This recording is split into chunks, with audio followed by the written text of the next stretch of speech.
think Diane's objective is to get back with Andy. Whether that's romantically or something even maybe beyond that or less than that. She wants to get back with him. There's some closeness that she wants to reobtain with him. And the conflict, which I think you should always think about, because every scene, particularly in auditions, should have a conflict, even if it's just one character or you're doing a monologue. And I think the conflict here is that for Andy, let's just pretend for the sake of this audition, Andy has kind of moved on. The relationship that you guys had, it was nice while it lasted, but it ended, it kind of crushed him a little bit. So he's done all this to get out of that hole, this kind of depression that he was in. He gets his life together, gets his career together, and all of a sudden, Diane's back in the picture again, and she wants him back. And for him, it's the internal struggle. He did everything and got his life together basically because of you, but now he feels like he's successful in spite of you. And so there's a kind of what's the word I want to use here?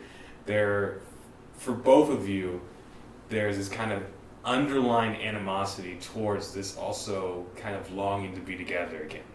Okay. So you're playing to the fact that he doesn't really want this to happen because he knows it's not going to work, but at the same time you really want this to happen, even if you know it's not going to work. Okay. How do you see this character? What does she want out of Andy? What does Diane want out of Andy? I think she wants him back. And, I think, this has probably happened in a lot of relationships where you send them on their way and then they fix all the crap that they had wrong with them. Right. And you're like, no, I put in all the time and now you're off being successful and I'm over here. So why do you think that it was something that she wants him back, we see here, but later in she kind of also still hanging out hey, you still owe me. So why do you think that is? Is it she playing kind of both sides, perhaps? She wants him back, but it's if you don't come back, you still owe me money. Or maybe that fact that he kind of owes her is a guilt trip on him a little bit. I mean, how do you see this? Why is this the approach she's taking?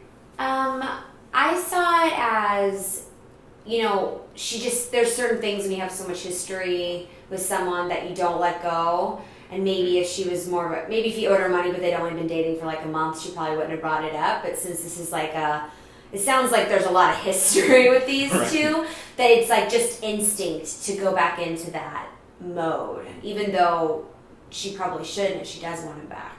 So it's a flaw, but that's kind of how I see it. Do you think that? No, I think that's good. Yeah, I think that's really good. I definitely agree with that. Cool. Well, I would say just hit that, particularly when you're saying kind of sinking back into how it used to be. When that happens, it should be a switch is gone on, we're back to the same arguments we always used to have, which I'm guessing was about money and his career choices. So as soon as you get to the point where you say, you want to get a real job, it should be you've already been dating again for months, and now you're about to shut from.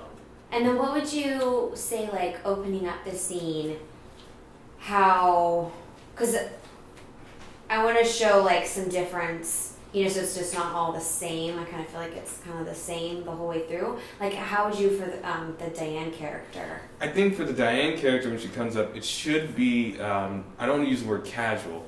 I think you have just seen them. It's like seeing an old friend, even though there's a history, you haven't seen them in a while. They go up and they do something, and you're impressed.